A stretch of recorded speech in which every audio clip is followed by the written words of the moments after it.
Hospital Universitario Julio Méndez Barreneche, moderna sala de urgencias, 24 horas. Hospitalización, cirugías de alta complejidad, consulta médica especializada, imagenología, laboratorio clínico, banco de leche, cámara hiperbárica, cardiología no invasiva, rehabilitación cardíaca, hemodinamia. Muy pronto, cirugía de corazón a cielo abierto, excelencia y atención humanizada. Hospital Universitario Julio Méndez Barreneche.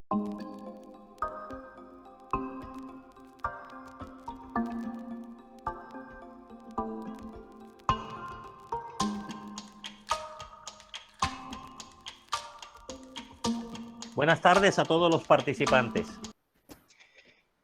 Dentro de las actividades de educación continua, en la tarde de hoy tenemos como invitado especial al doctor Daniel Alexis Mendoza Liscano, médico anestesiólogo vinculado a la UCI de la Clínica San José de Cúcuta y a la Clínica Santa Ana.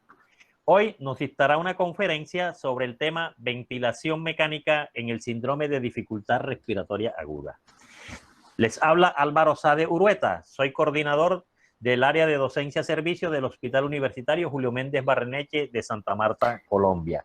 Doctor Mendoza, el auditorio es suyo. Gracias por haber aceptado nuestra invitación. Muchísimas gracias también al doctor Miguel Tejeda por todo el apoyo que ha brindado en la programación de estas actividades de educación continua. Adelante, doctor Mendoza. Bueno, muchas gracias. Mi nombre lo presentó el doctor es Daniel Mendoza, soy médico anestesiólogo, realicé mi pregrado en la Universidad Cooperativa de Colombia en Santa Marta y realicé mi posgrado en la Universidad de los Andes en Mérida, Venezuela. Tengo aproximadamente ya 5 años de estar trabajando como anestesiólogo y especialista en la unidad de cuidados intensivos de estas dos clínicas. Y pues quise atraer este tema, acotación, ventilación mecánica en síndrome de dificultad respiratoria agudo. ¿Qué debemos hacer? Porque pues primero estamos en pandemia, ¿no? Y el 99% de las unidades en Colombia están llenas de puro COVID y ese COVID se maneja como un SRA. Entonces pienso que los médicos que se están preparando y los que ya están preparados tienen que saber muy bien cómo es el manejo de estos pacientes desde el punto de vista de ventilación mecánica, ¿ok? Que eso quede claro, vamos a hablar de ventilación mecánica, no vamos a hablar de antibióticos ni de medicamentos, pura ventilación mecánica. Entonces, para empezar, iniciemos cómo se define el SRA. El SRA se define como una insuficiencia respiratoria que amenaza la vida, caracterizado por edema pulmonar inflamatorio que conlleva a una hipoxemia severa, es decir, nuestros alvéolos se llenan de edema, ¿sí? Normalmente un exudado, ¿sí? Que impide que haya un intercambio gaseoso adecuado y el paciente va a presentar una hipoxemia severa, es decir, una desaturación de oxígeno, y si esto no se trata, lo va a llevar a la muerte. ¿Cuándo se empezó a hablar de esto? En 1967, el doctor Hausbach, ¿sí? Publicó una revisión de casos presentó unos casos que él tuvo aproximadamente 12 pacientes, ¿sí? 12 pacientes presentaron dificultad respiratoria, cianosis, radiografía de tórax con infiltrados intersticiales y disminución de la compliance pulmonar. ¿Qué es la compliance pulmonar? La capacidad que tiene el pulmón para distenderse. Imagínense, en 1967, él demostró o contó en este artículo que de sus 12 pacientes, 7 pacientes fallecieron. La causa de que los pacientes presentaran esta enfermedad era diversa, unos por pancreatitis, otros por trauma, otros por sepsis de distinta localización a la parte pulmonar, ¿sí? Pero lo común fue que todos presentaron esta hipoxemia severa que a la mayoría, es decir, a 7 pacientes, los llevó a la muerte. Entonces, como les comenté, fallecieron 7 pacientes. En anecropsia se encontraron que los pulmones estaban aumentados de tamaño y en la microscopía encontraron esos alveolos engrosados, hiperémicos y hematizados. Les traigo a cotación este resumen sobre todo para que se concentren en algo.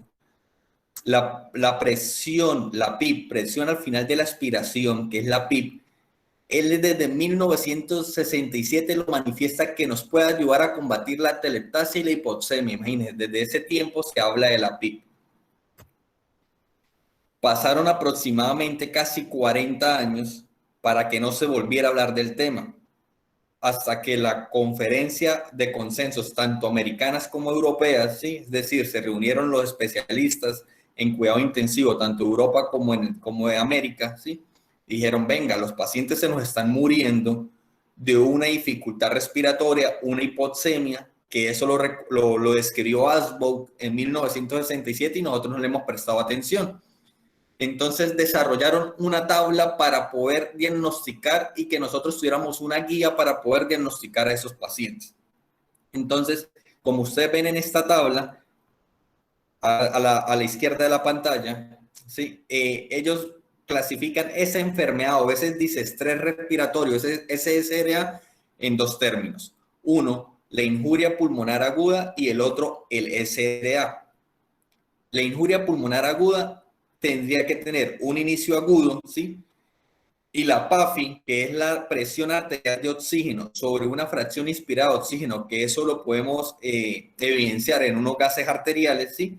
Tenía que estar menor de 300.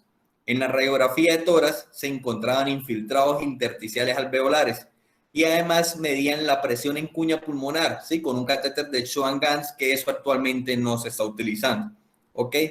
Y la diferencia con el SRA era cuando la PAFI era menor de 200, ¿ok? Entonces, ellos definieron así, injuria pulmonar aguda y SRA. Los criterios eran idénticos, excepto la PAFI. Para la injuria pulmonar aguda era menor de 300, es decir, entre 200 y 300, y para el SRA era menor de 200. ¿Pero qué pasó? A pesar de esa definición de 1994, se siguieron muriendo pacientes como actualmente sucede. Y dijeron, no, eso está muy complejo, eso está muy difícil de entender, ¿sí? Que la injuria pulmonar aguda, que poner un catéter de Schoen-Ganz, que la radiografía, que si la PAFI menor de 200, entonces dijeron, no, pongámosle el mismo nombre para todas esas clasificaciones. Y en el 2012 se reunieron nuevamente los expertos en Berlín y sacaron esta guía que se llama Síndrome de Estrés Respiratorio Agudo, definición de Berlín. Y ellos lo hacen de un modo más fácil para que nosotros no nos compliquemos y podamos diagnosticar de una manera más rápida esta enfermedad. Entonces dijeron, el SRA se clasifica de acuerdo al grado de hipoxemia y lo clasificaron en 3 grados: leve, moderado y severo. Leve cuando la PAFI, que es la presión arterial de oxígeno sobre la fracción inspirada de oxígeno, es entre 200 y 300. Moderada cuando está entre 100 y 200. Y severa cuando está menor de 100. Y ellos dijeron, pero bueno, a los severos sí vamos a calcularle 2 cosas adicionales. O sea, calculémosle la compliance pulmonar o la distensibilidad pulmonar, que eso se saca a través de esta fórmula, ¿sí? Que es muy sencilla, ¿sí? Es un volumen tidial que uno le calcula, el volumen corriente que uno le calcula al ventilador, ¿sí? El ventilador le bota, de acuerdo a ese volumen, le bota uno el parámetro de presión plateau o meseta y le resta uno la PIB. Uno divide el volumen tidial o corriente sobre esta diferencia y lo ideal es que sea mayor de 40, ¿sí? Lógicamente, como esos pacientes están en un SRA severo, ¿sí? Lo iban a tener muy por debajo. Y a su vez le decían, calculemos el volumen expirado corregido en un minuto, que se calcula con esta fórmula. El volumen minuto, ¿sí? Que es el volumen corriente por la frecuencia respiratoria, eso lo multiplican por la presión de dióxido de carbono que lo bota los gases arteriales y lo dividen entre 40. Entonces, ellos decían que a los pacientes con SRA severo que tenían una PAFI menor de 100, había que calcularle esto porque estas 2 cosas nos hablaban del riesgo de mortalidad y más complicaciones del paciente. O sea, como que para alertarnos más.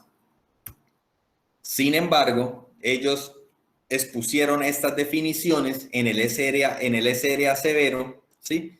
Y como logran ver acá, la mortalidad, sí, con estos dos parámetros que le di, que es la compliance pulmonar, ¿sí? La fórmula que les di, menor de 40, y el volumen expirado corregido, si era mayor de 10 litros, lo compararon con solamente la PAFI menor de 100, y la mortalidad fue casi idéntica. Entonces, para no complicarnos más, dijeron, no nos compliquemos más, dejémoslo como leve, moderado, severo, leve de 200 a 300, moderado de 100 a 200 y severa menor a 100. ¿Ok? Entonces, así quedó definido el SRA de acuerdo a la definición de Berlín. El inicio tiene que ser menor a una semana desde que se produce la injuria o el daño pulmonar. En la radiografía de tórax tenemos que encontrar infiltrados o opacidades bilaterales, ¿sí?, que no puedan ser explicados ni por atelectasias, ni por colapso pulmonar, ni por nódulos pulmonares. Tiene que haber el origen de este edema pulmonar, tiene que ser de origen respiratorio, es decir, tenemos que descartar que sea una falla cardíaca descompensada o una sobrecarga de líquidos. ¿Cómo se realiza eso? Con un ecocardiograma que lo puede hacer, una ecografía que lo puede realizar uno. Y también los índices de oxigenación, ¿ok?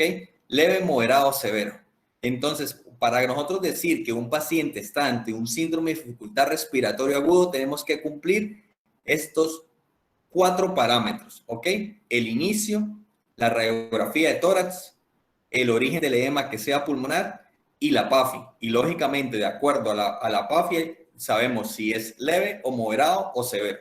Si es de 200 a 300 leve, si es de 100 a 200 moderado y si es menor de 100 severo. Lógicamente, con una PIP, que es la presión al final expiratoria, que eso lo pone uno en el ventilador, tiene que ser mayor de 5.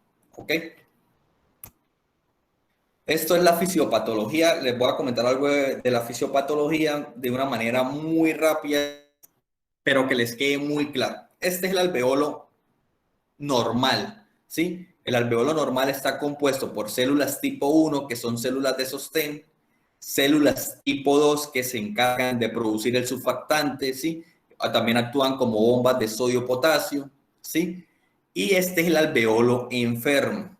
Cuando nosotros tenemos un SRA, una lesión pulmonar, ¿qué pasa con el alveolo enfermo?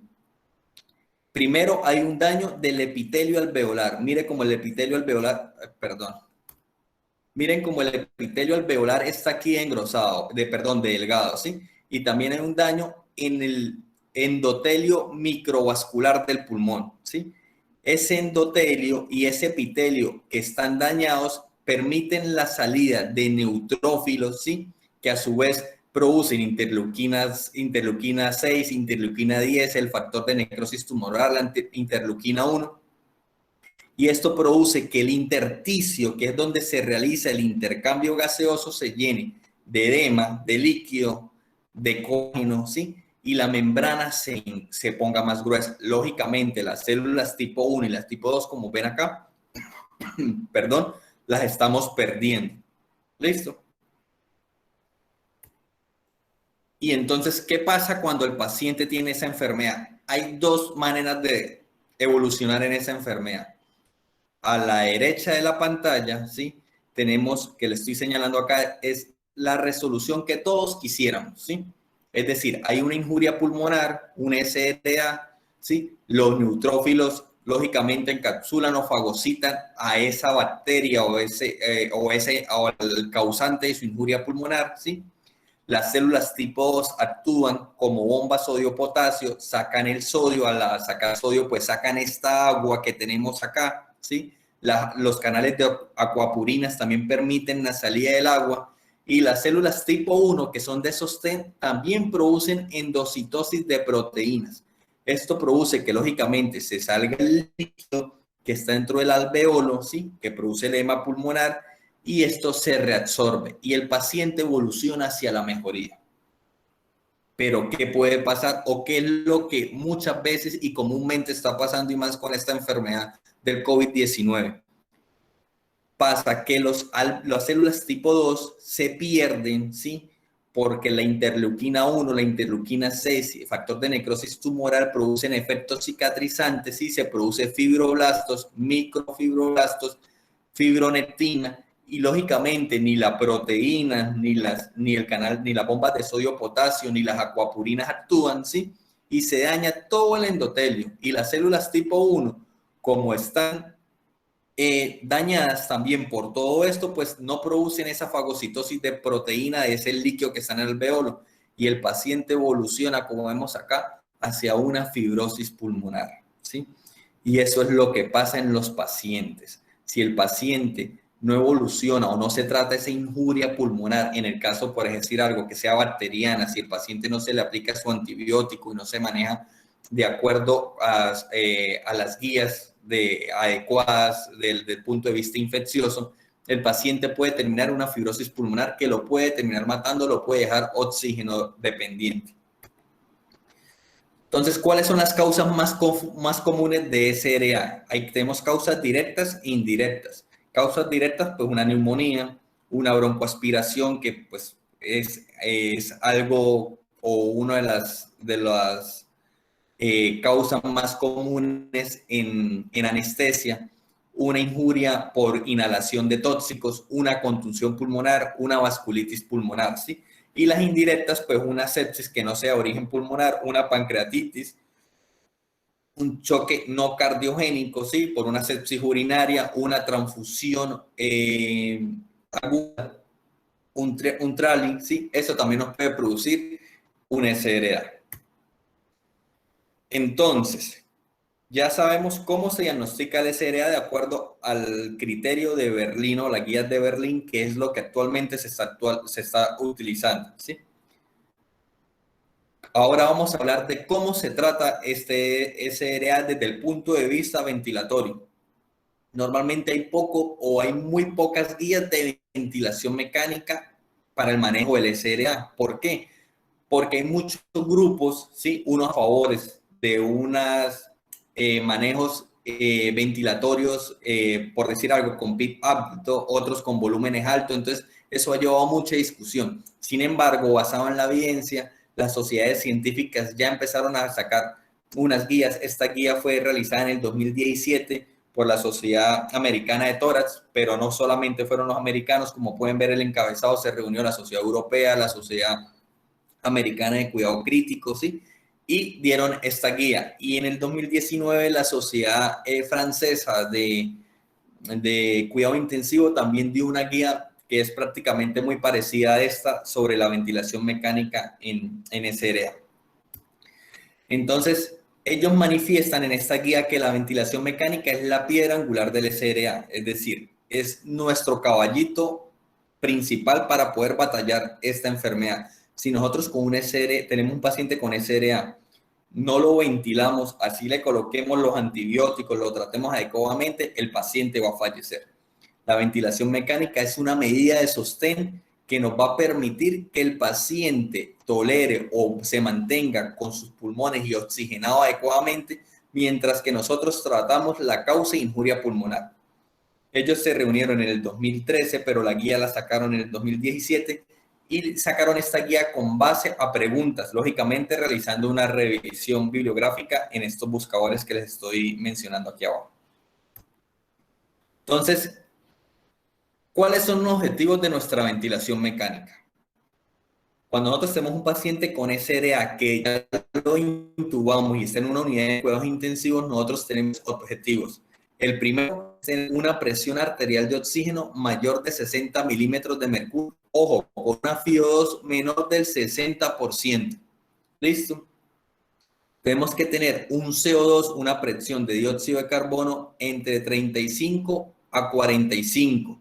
O puede ser un poco más alta, por decir algo, 50, si el pH del paciente es mayor de 7.3. ¿Sí? Es decir, si tenemos una acidosis respiratoria que la estemos compensando. Tenemos que tener una presión meseta o plateau, ¿sí? Que esto es un parámetro ventilatorio menor de 28. Una saturación de oxígeno, que eso no lo dice el visoscopio, mayor de 90%. Y una presión de conducción o presión drive menor de 15, ¿sí? Es lo ideal. Y lógicamente, y algo muy importante, no tenemos que hacer daño con la ventilación mecánica. La ventilación mecánica, si no la manejamos adecuadamente, vamos a producir un daño irreversible. ¿Por qué les digo que irreversible? Este fue un artículo que sacó Anesthesiology en el 2018, si no estoy mal, sobre la injuria de ventilación mecánica, porque nosotros los anestesiólogos somos uno de los que más injuria pulmonar producimos, ¿sí? ¿Por qué? Porque nosotros normalmente no seguimos al paciente. Nosotros anestesiamos al paciente, el paciente se recupera, se va manejando el médico tratante, ¿sí? Pero nosotros no revisamos si el paciente hizo una neumonía posterior a una cirugía de tobillo o de cadera, ¿sí? Si los transfundimos masivamente. Y somos uno de los que más daño pulmonar hacemos. Entonces, Anesthesiology sacó esta guía donde explica cómo producimos una injuria con la ventilación mecánica. Entonces, hay varias maniobras, varias maneras más bien de producir daño pulmonar. En inglés se dice BILI, injuria pulmonar aguda. El primero es a través del bolotrauma. El alveolo, como lo vemos acá, es como un globo, ¿sí? Si nosotros soplamos para inflar un globo, ¿sí? Lo inflamos normalmente, pero si el globo está inflado a su punto máximo y nosotros le seguimos metiendo aire, es decir, volumen, ese globo se va a explotar y el paciente nos va a hacer un neumotórax. Eso es lo que pasa con el bolotrauma. Damos altos volúmenes tidiales o corrientes, que es un parámetro que calculamos en el ventilador, ¿sí? Y eso va a producir que el alveolo se pueda estallar, ¿sí? También podemos hacer un barotrauma, que es cuando la presión plateau o meseta, que por eso en la diapositiva anterior se los mencioné que tenemos que estarla vigilando y que tiene que ser menor de 28, cuando la dejamos elevar, eso quiere decir que le está entrando mucha presión al alveolo y también lo puede romper. Tenemos el atelectrauma, que es aquel pulmón que nosotros no le ponemos PIP. Acordémonos que la PIP es la presión al final de la expiración. Y si no manejamos PIP en el ventilador, ese pulmón o ese alveolo se va a reclutar, ¿sí? Y ese reclutamiento, pérdida del reclutamiento pulmonar, nos va a producir un atelectrauma. Y todo eso que lleva, que produce neutrófilos, macrófagos, citoquinas, que aparte del daño pulmonar que producen intrínsecamente, también producen daño pulmonar, daño inflamatorio sistémico, porque esas interleuquinas salen a la microvasculatura y viajan a través de la sangre y pueden dañar otros órganos. Hay otro concepto que ese fue el que ingresó precisamente en el 2017, que es el biotrauma, que es cuando hay una disfunción orgánica producto de una mala ventilación.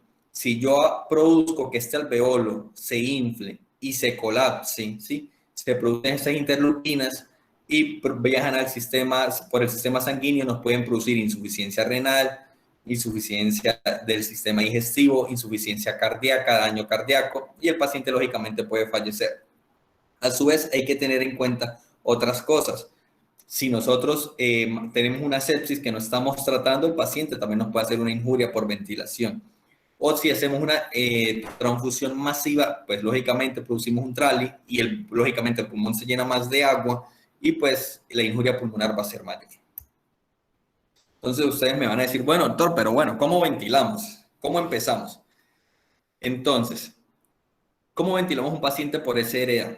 Lo primero es saber que hay varios modos de ventilación mecánica, ¿sí? Está el modo asistido, el modo controlado por volumen, el modo controlado por presión, está el B-Level, está el CPAP, ¿sí? Y hay otros modos no convencionales. Lo que la guía sugiere es que nosotros, aunque no ha demostrado una evidencia, pero lo que ellos lo sugieren probablemente por la facilidad de hacerlo, ¿sí? Es que iniciemos con un modo asistido controlado por volumen, ¿sí? ¿Cuáles son? Si nosotros elegimos este modo, en cualquier ventilador nos van a aparecer estos parámetros. El volumen corriente o el volumen tidial, que yo les digo que si le metemos mucho volumen a un paciente se va a explotar ese globo, ¿sí? La frecuencia respiratoria, la presión al final de la expiración, que es la PIP, y la FiO2. Con esos parámetros nosotros podemos iniciar a ventilar un paciente. Todos los ventiladores puede ser que cambie la pantalla, los botones, pero ese modo normalmente son los parámetros más comunes que se utilizan. Listo, entonces escogemos el modo asistido controlado por volumen. Después, ¿qué volumen tibial o corriente le calculamos? Un volumen de 6 a 8 ml por kilo de peso ideal. Ojo con esto, el de 6 a 8, pero es el por peso ideal.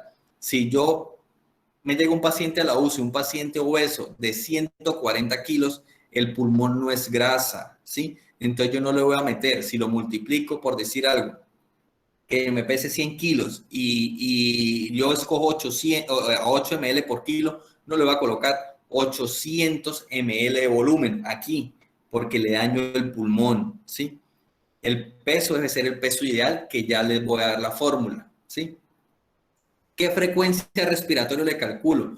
Una frecuencia respiratoria que normalmente me mantenga un CO2 entre 35 y 45, como fue uno de los objetivos que le mencioné.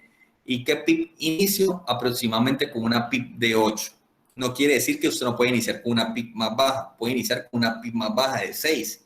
Pero si el paciente está ante un SDA, mínimo lo ideal es colocarle 8. Entonces, ¿cuál es la fórmula de peso ideal? El SRA Network, que es una guía de manejo de SRA, manifiesta que la mejor fórmula, porque hay varias, es esta. Si es hombre, ¿sí? Entonces 50 más, resolvemos este entre paréntesis 0.1, que es una constante, por la altura en centímetros, menos 152.4. Si pueden, captúrenla o tomen una foto de esta diapositiva. Un ejemplo, yo mido 183 centímetros, ¿sí? Menos 152.4, que me dice la fórmula, eso me da 30.6. Eso lo multiplico por el 0.91, ¿sí? Y me da 27.84, ¿sí? Eso le sumo los 50 y entonces mi peso ideal para mi medida, que es 183 centímetros, 1,83 m, son 77 kilos, 77.8 kilos, ¿sí? Es decir, a mí me tienen que ventilar aproximadamente con un volumen de 450, 400 ml, está bien, ¿ok? Y si es en mujeres, lo único que cambia es que no suman 50, sino suman 45.5. ¿Listo?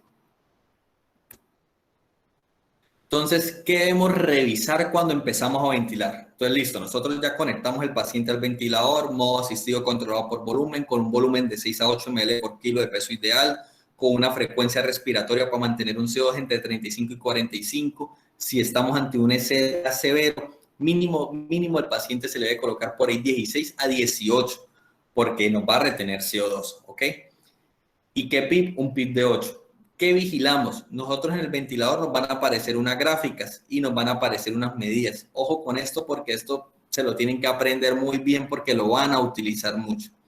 Tenemos que vigilar la presión pico y la presión plateau o meseta. ¿Se acuerda que les mencioné que uno de los objetivos de la ventilación mecánica era tener una presión plateau o meseta menor de 28? Esto hay que vigilarlo. ¿Listo? ¿Cómo se vigila eso? Uno le da una pausa inspiratoria al ventilador, oprime un botón por 4 segundos y él se queda quieto un tiempo, se mantiene y después hace otra inspiración y ahí le bota la presión meseta. Entonces ya sabemos que la presión meseta debe ser menor de 28. La presión pico varía, la presión pico puede ser de 35 hasta 40 en los obesos. ¿Por qué? Porque un obeso va a requerir mayor presión para poder abrir esos alveolos. Esto es una curva de presión sobre tiempo en el ventilador. Entonces aquí la presión es el inicio de la inspiración cuando estamos abriendo los alveolos. Por eso ustedes ven que aquí la presión aumenta de forma lineal, porque cuando estamos abriendo alveolos, pues la presión debe ser mayor, ¿sí? Y cuando ya estamos terminando de abrir los alveolos, pues se inclina más la curva. Después hay una pausa respiratoria, que es donde aparece la presión meseta o plateau, que es como donde se produce el intercambio gaseoso. Por eso es tan importante medirlo. Y posterior acá empieza la expiración, es decir, empieza la exhalación del aire, ¿sí? Y este lógicamente es el PIP porque no cae a cero. Entonces, este es el PIP, que es la presión al final de la expiración. ¿Se acuerdan que también les mencioné, entre los objetivos de la ventilación mecánica que tenemos que tener una presión drive menor de 15? Bueno, aquí está. ¿Cómo se saca la presión drive? Presión meseta menos el PIP.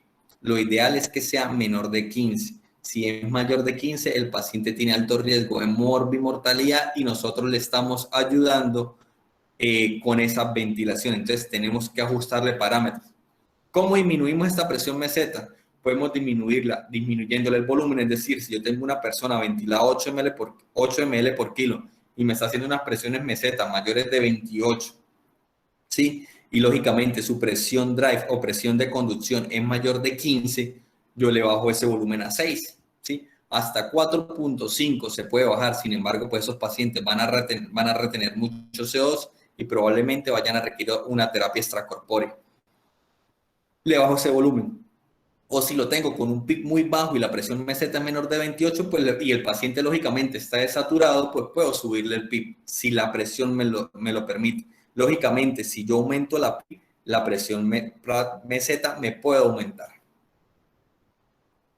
Entonces, la primera pregunta en cuanto al tratamiento es, ¿debemos los pacientes con SRA ser ventilados con volúmenes altos y presiones controladas? Como ya se los mencioné, sí.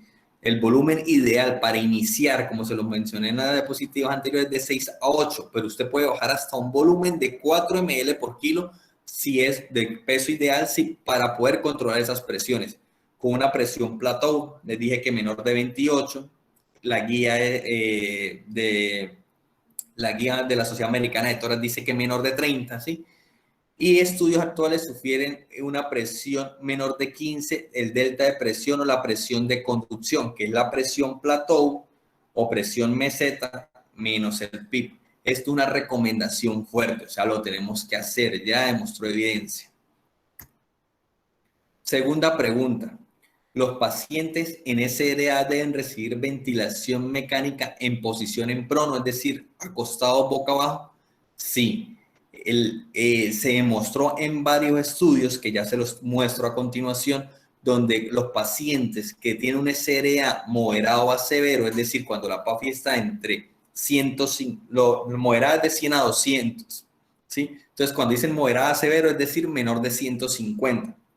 Cuando la PAFI está menor de 150, se benefician de esta posición en prono, pero tiene que ser por más de 18 horas, ¿sí? Es lo que recomiendan, aunque la guía actual de COVID dice que más de 16, ¿sí? Normalmente nosotros, dependiendo de la unidad donde laboro, pues nos dejamos, en la Santana los dejamos 18 y 6, y en la San José los estamos dejando 16 y 8.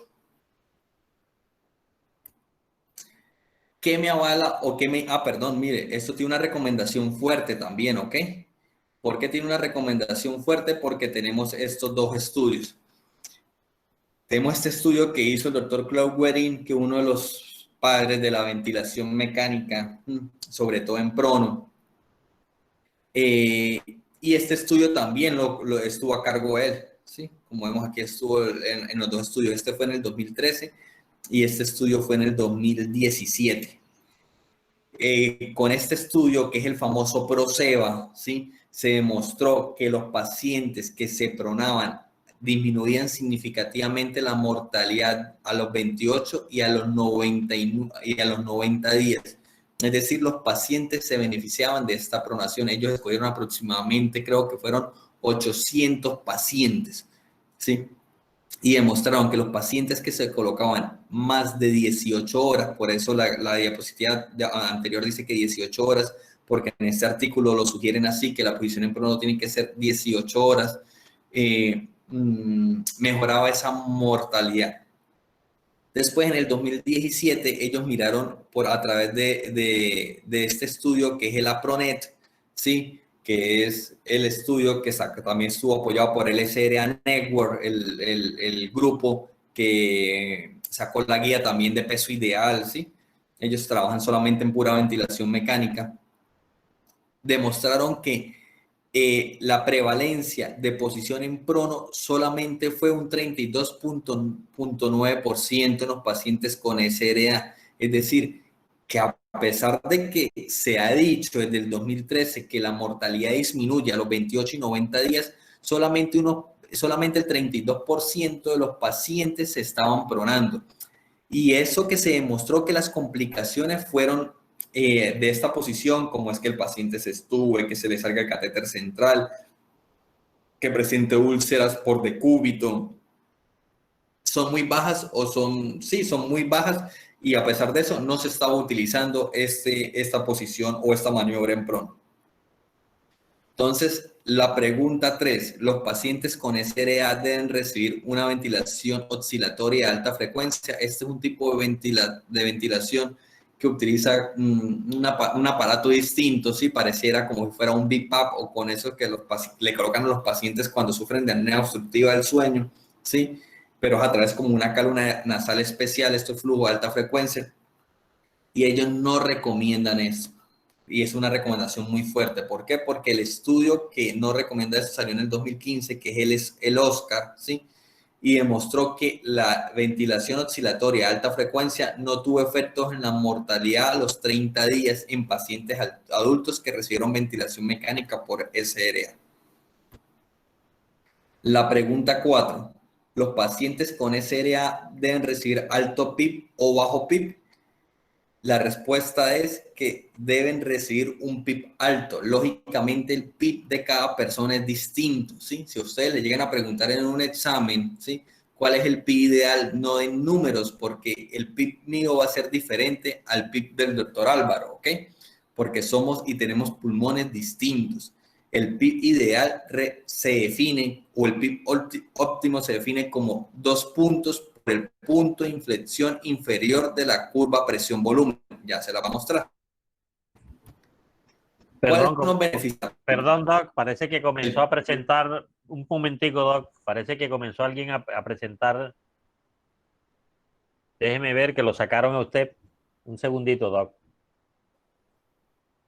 Ok, señor. Comparta nuevamente, Doc. Comparta nuevamente. Sí, alguien intentó compartir pantalla y parece que fue quien interrumpió. Pero dele usted nuevamente, comparta y retomemos por donde iba, Doc. Ok, ustedes me dicen si ya. ¿Ya? Sí, listo, Doc. Hágalo en pantalla completa y continuemos. Listo. Entonces le mencionaba que los pacientes deben recibir un PIB alto, ¿sí? Pero el PIB para cada paciente es distinto, ¿sí? ¿Cuáles son los beneficios de la PIB? Primero, reduce el estrés pulmonar, ¿sí? Previene la teletrauma, que como les mostré en la diapositiva de injuria pulmonar aguda, esto produce un daño sistémico, ¿sí? Y lógicamente mejora el reclutamiento pulmonar. A mejorar el reclutamiento pulmonar va a mejorar el volumen que le administramos al paciente y va a mejorar la oxigenación del paciente, porque pues hay más unidades alveolares haciendo intercambio gaseoso. Pero a su vez esto también tiene un riesgo. Primero, la sobredistensión al final de la inspiración, es decir, si estamos sobreextendiendo los alveolos, ¿sí?, pues podemos producir rotura y producir un bolotrauma o un barotrauma. Puede haber incremento del espacio muerto. El espacio muerto es aquel espacio donde no hay intercambio gaseoso, ¿sí? Puede haber también incremento de ese chum pulmonar, es decir, de esa sangre que llega al pulmón pero no se oxigena. Y lógicamente hay un aumento en la resistencia vascular pulmonar y el paciente puede terminar en un cor pulmonar. Entonces, como yo les mencionaba y les dije que el PIB ideal es 2 puntos por arriba del punto de inflexión inferior, esta es la gráfica de presión-volumen. Aquí vemos el volumen y aquí tenemos la presión, ¿sí? ¿Cuál es el punto de inflexión inferior? Esta curva la dibuja un ventilador. Los ventiladores actuales dibujan curva, y si no la dibujan, lo mejor es hacerla manualmente. Entonces, aquí al lado izquierdo estoy señalando la curva donde está plana, es la presión. Como ustedes ven, todo lo que aumenta la presión para aumentar algo de volumen. ¿Por qué? Porque cuando usted está un globo, ¿sí?, o bomba, y la bomba está desinflada, al inicio usted tiene que meter mucha presión para poder inflar en los pulmones, en los alveolos.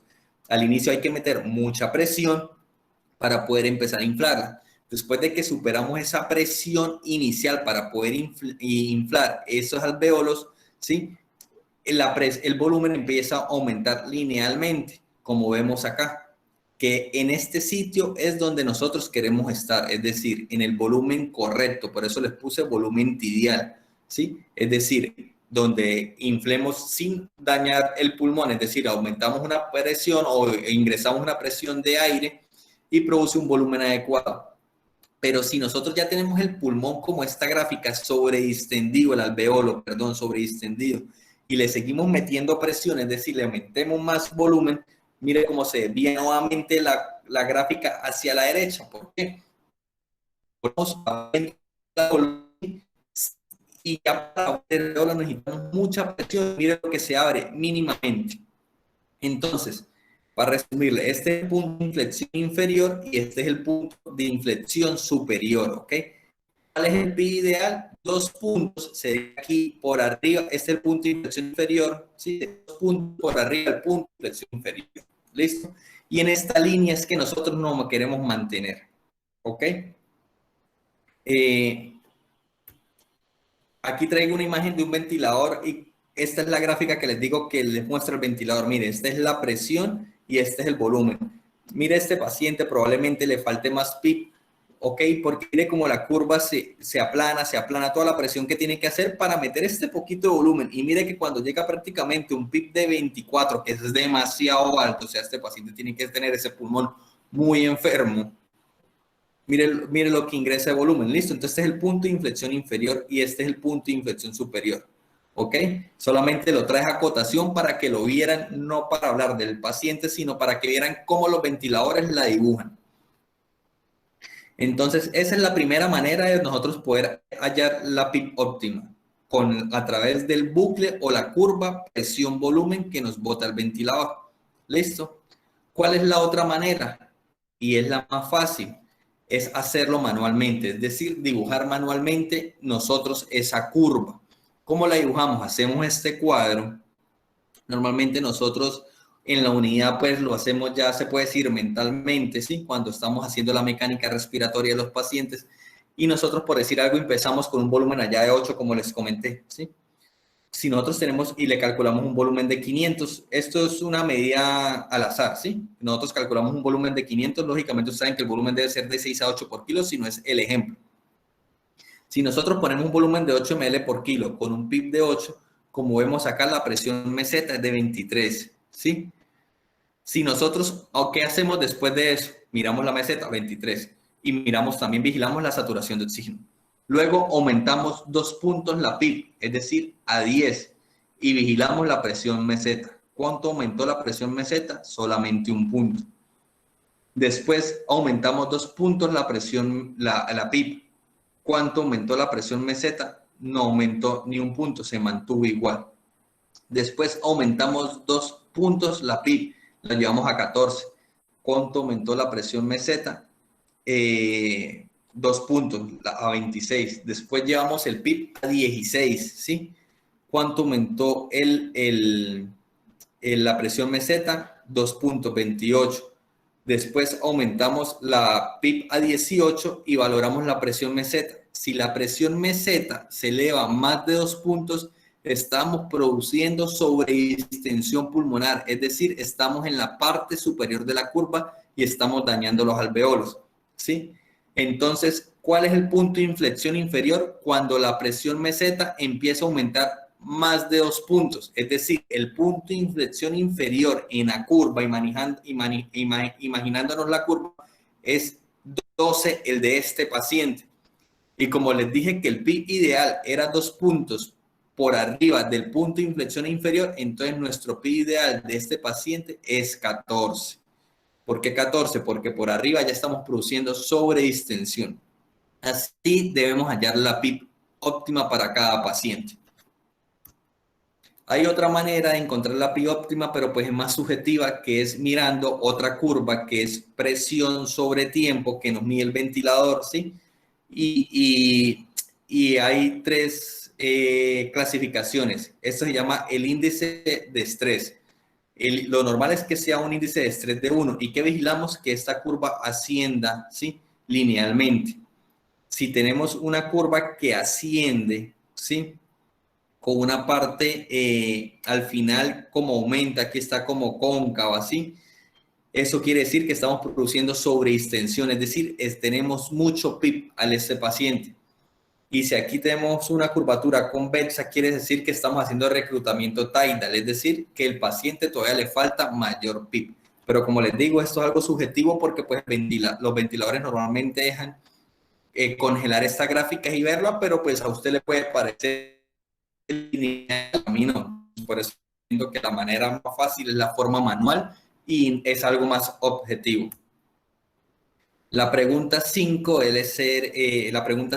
en cuanto a la guía es si los pacientes con SRA deben recibir relajantes musculares. Esto es algo que ha producido mucha controversia por 2 artículos. Ellos recomiendan que sí, pero con una recomendación condicionada y con baja confianza. Y ya les explico por qué. En el 2010, sí, sacaron este artículo, sí, que fue el Aquaris, que es un artículo muy famoso, donde ellos demuestran que los pacientes a los 90 días tuvieron una mejoría de la morbimortalidad. Lógicamente, también hubo un incremento en el tiempo ventilatorio, ¿sí? O sea, en el tiempo que estuvieron intubados, y demostraron que no hubo incremento de la habilidad muscular, que es una de las causas o uno de los efectos adversos más comunes de utilizar relajantes musculares en los pacientes en unidad de cuidados intensivos. Entonces, de acuerdo a este artículo, en el 2010 dijeron sí, los pacientes que tengan un SRA severo deben utilizar relajantes musculares, ¿sí? Sin embargo, en el 2019 salió este artículo, ¿sí? Que es, también fue, como lo ven ustedes acá, fue posteado por The New England Journal of Medicine, donde ellos dicen que los pacientes, ellos hicieron un estudio del 2016 al 2018 y agarraron aproximadamente 1,000 pacientes. A 500 pacientes le pusieron relajantes musculares, ¿sí? Y a 500 pacientes no le pusieron relajantes musculares. A los pacientes que no les pusieron relajantes musculares los mantuvieron con una sedación leve, no tan profunda, ¿sí? Y a los pacientes que recibieron relajantes musculares, pues lógicamente tuvieron una sedación, se puede decir, profunda o adecuada para que los pacientes pues no estuvieran despiertos, relajados. La ventilación mecánica en ambos grupos fue idéntica, es decir, utilizaron el mismo PIP, el mismo volumen, ¿sí? Las mismas fracciones inspiratorias para ver la mortalidad. Y en este estudio se demostró que no hubo diferencia en la mortalidad a 90 días. Y explican además por qué el Aquaris probablemente demostró que mejoraba la mortalidad en el 2010 con relajantes musculares. Y ellos dicen, primero, que los pacientes en el Aquaris no pronaron a los 2 grupos, es decir, a los pacientes que recibieron relajantes musculares los pudieron haber pronado y a los que no recibieron relajantes musculares no los pronaron. En cambio, en este estudio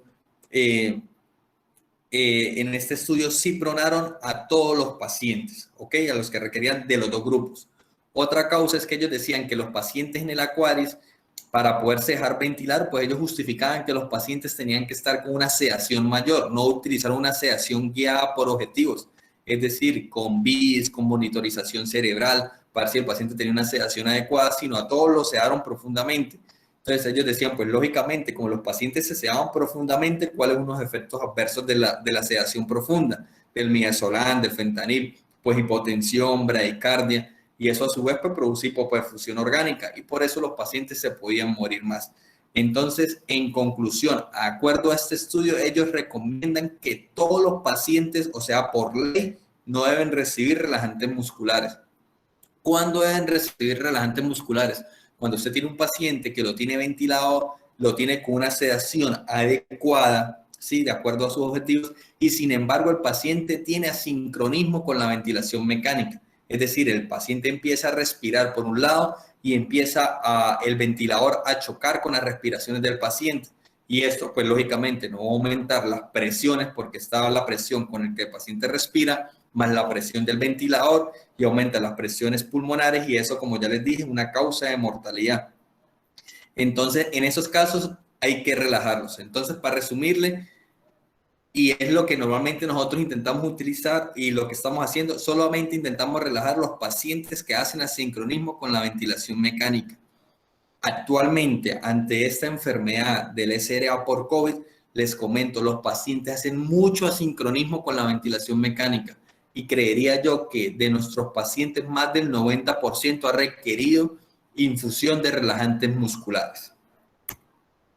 La otra pregunta, ¿los pacientes con SRA deben recibir oxigenación de membrana extracorpórea? Ellos en el 2017 manifiestan que pues deben hacerse más estudios. Sin embargo, que nos hemos dado cuenta, y más con esta enfermedad, que los pacientes cuando evolucionan, como yo les mencioné como en la cuarta diapositiva, pueden evolucionar a dos partes. Una, a producir una resolución de su enfermedad, otra, una fibrosis pulmonar.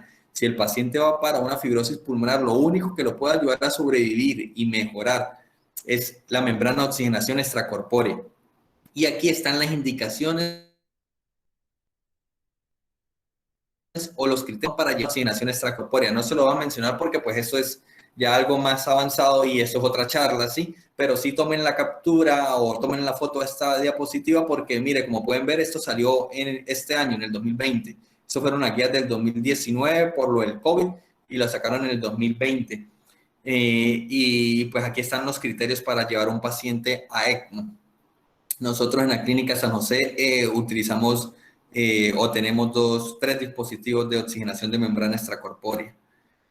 Y aquí están las contraindicaciones de colocación para colocar un paciente en ECMO, pues también se los traje solamente como acotación para que supieran que hay unas contraindicaciones, por decir algo, cuando el paciente es mayor de 65 años, una contraindicación relativa, y por ejemplo aquí en Colombia, pacientes mayores de 65 años no los están colocando en oxigenación de membrana extracorpórea, pues porque con esta pandemia lógicamente se le está dando prioridad a los pacientes más jóvenes. Sí, si el paciente tiene ventilación mecánica por más de 10 días, eso es una contraindicación absoluta, ¿sí? Si el paciente tiene cirrosis, demencia, ¿sí? Disfunción multiorgánica, soporte vasopresor alto, también está contraindicado. Muchas gracias. Les quiero, no sé si me queda algo de tiempo, porque... Bueno, Doc, sí, claro, ahí tenemos, ya está esperándonos, el doctor Fabris está en la plataforma. Entonces, pero Doc, no, ahí hay entonces, hay unas preguntas que creo que han formulado en el chat. Si más bien resolvamos las preguntas. Sí, ¿cómo no? Resolvamos las preguntas. Sí, no, Ok, Doc, mire, aquí hay una pregunta de parte del doctor Mateo de las Salas. Dice, bueno, gracias por este espacio, un interrogante. ¿Cómo se realiza el destete del ventilador y qué parámetros ventilatorios debo tener en cuenta para hacerlo? ¿Cuántos intentos debería realizar para destetar a un paciente del ventilador si está en una primera primera ocasión? Si esta en una primera ocasión no fue posible. Mire, lo ideal es, en cuanto a parámetros ventilatorios, es que tenemos que tener un PIB menor de 8.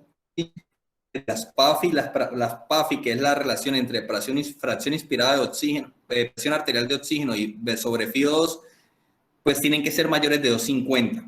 Mayores de 250 con una PIB menor de 8 y un FiO2 menor de 40%. Ese es el criterio para este ventilador. Es decir, cuando yo tengo un paciente que se mayor de 8 y una empiezo a cerrarle la sedación al paciente y empiezo lo que llamamos el despertar. No sé, Doc, yo le escuché cuanto a la primera entrecortado. Doc, yo le escuché como entrecortado, no sé si los demás también le escucharon entrecortado o escucharon bien. Les repito, lo ideal es por parámetros ventilatorios. Entonces, ¿qué parámetros ventilatorios? Tenemos que tener una PAFI mayor de 250. Tenemos que tener un PIB menor de 8 y una FiO2 menor del 40%. Cuando nosotros tenemos esos tres parámetros, como se los mencioné, podemos iniciar el destete ventilatorio, es decir, empezar a despertar el paciente y hacer las pruebas. Cuando uno coloca un paciente en prueba, lógicamente lo cambia a otro parámetro ventilatorio. Ya no queda en asistido controlado por volumen, sino lo pasa, digamos, a una espontánea compresión de soporte, pero el paciente ya tiene que estar despierto y tiene que estar tranquilo para que colabore con ese destete ventilatorio. En cuanto a la segunda pregunta, yo normalmente, o lo que hacemos normalmente es, si el paciente falla, tiene todos esos criterios y yo lo pongo en presión de soporte y le empiezo a hacer la prueba, él debe durar aproximadamente 1 hora en presión de soporte despierto, ¿sí? Y si el paciente, por decir algo, me inicia con dificultad respiratoria, o decir taquipneico, taquicárdico, hipertenso, sudoroso, yo lo devuelvo a la ventilación mecánica antigua sin profundizarlo. Lo devuelvo, le explico al paciente que no pasó la prueba, le pongo un analgésico, es decir, digamos fentanil, vuelvo y se lo prendo para que él esté tranquilo y intento nuevamente a las 24 horas. Lógicamente busco cuál es la causa de que el paciente me haya fallado en el destete, por qué perdió su destete ventilatorio. Entonces puede ser por una sobrecarga hídrica, puede ser de que no esté controlado todavía el proceso inflamatorio, puede ser las secreciones o puede ser simple y llanamente pura ansiedad del paciente. Entonces esas cosas hay que valorarlas. Si hay algún otro interrogante, alguna pregunta o alguien quiere intervenir.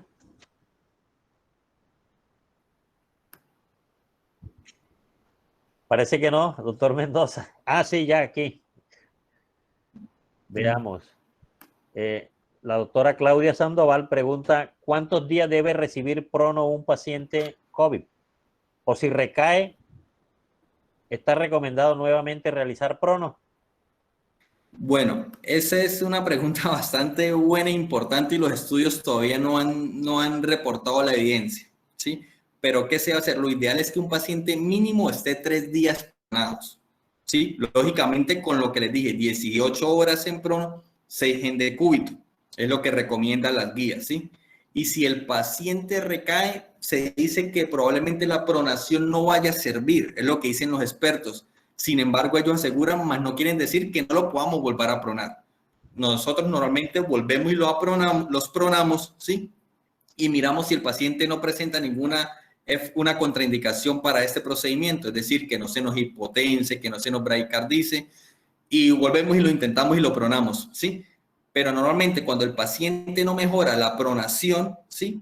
El paciente probablemente no vaya a mejorar. Es muy poco probable y probablemente vaya a requerir una terapia de membrana de oxigenación extracorpórea.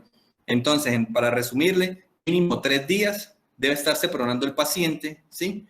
Y si el paciente recae, esa decisión del equipo, ¿sí? Si requiere volverlo a pronar o mejor, le iniciamos remisión a una membrana de oxigenación extracorpórea.